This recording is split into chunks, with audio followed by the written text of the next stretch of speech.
Hello guys, psych Siddharth cinema ఎలా ఉంది? Cinema రివ్యూకి enter అయ్యే ముందు కింద like button like channel subscribe చేసుకొని వీడియోలోకి ఎంటర్ అయిపోదాం. డైరెక్టర్ వరుణ్ రెడ్డి, హీరో నందు, హీరోయిన్ యామిని భాస్కర్. సినిమా కథ విశేషానికి వచ్చేసి మన హీరో ప్రేమించిన అమ్మాయి డ్రీమ్ బిజినెస్లో మనీ ఇన్వెస్ట్ చేస్తాడు. ఆ తర్వాత ఆ అమ్మాయి మన హీరోని మోసం చేస్తుంది.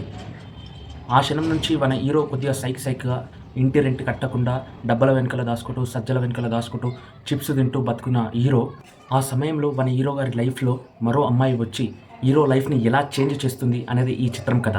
మన హీరో లైఫ్లో బ్యాడ్ ఫేస్ ఏ విధంగా అయితే ఉందో మన హీరోయిన్ గారి లైఫ్లో అయితే బ్యాడ్ ఫేస్ ఉంటుంది.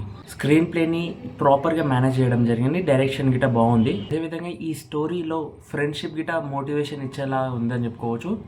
ఫ్రెండ్షిప్ బాండ్ గిట చాలా క్లియర్గా చూపించడం జరిగింది. యామిని భాస్కర్ యాక్టింగ్ మాత్రం నెక్స్ట్ లెవెల్ అని చెప్పుకోవచ్చు. హీరోయిన్ యాక్టింగ్ చాలా బాగుంది. హీరో నందు కమ్బ్యాక్ ఫిలిం అని చెప్పుకోవచ్చు. హీరో నందు గారి యాక్టింగ్ గిట ఈ చిత్రంలో బాగుంది. ఈ చిత్రంలో సైక్ చేస్తూ అందరినీ అలరించాడని చెప్పుకోవచ్చు. అదేవిధంగా ఈ చిత్రం ప్రమోషన్ గిట భారీ ఎత్తుగా సాగించి ఈ సినిమాని గిట విజయవంతంగా సూపర్ హిట్ చేశాడని చెప్పుకోవచ్చు. ఇక సినిమా సెన్సార్ 18+ ఇవ్వడం జరిగింది, ఇవ్వడం జరిగింది. ఫ్యామిలీతో చూడడం కన్నా ఒంటరిగా చూడడం బెస్ట్ అని చెప్పుకోవచ్చు. ఇది ఈ చిత్రం యూత్కి బాగా కనెక్ట్ అవుతుంది. మన లైఫ్లో జరిగినట్టే అనిపిస్తుంటాయి కొన్ని మూమెంట్స్ గిట.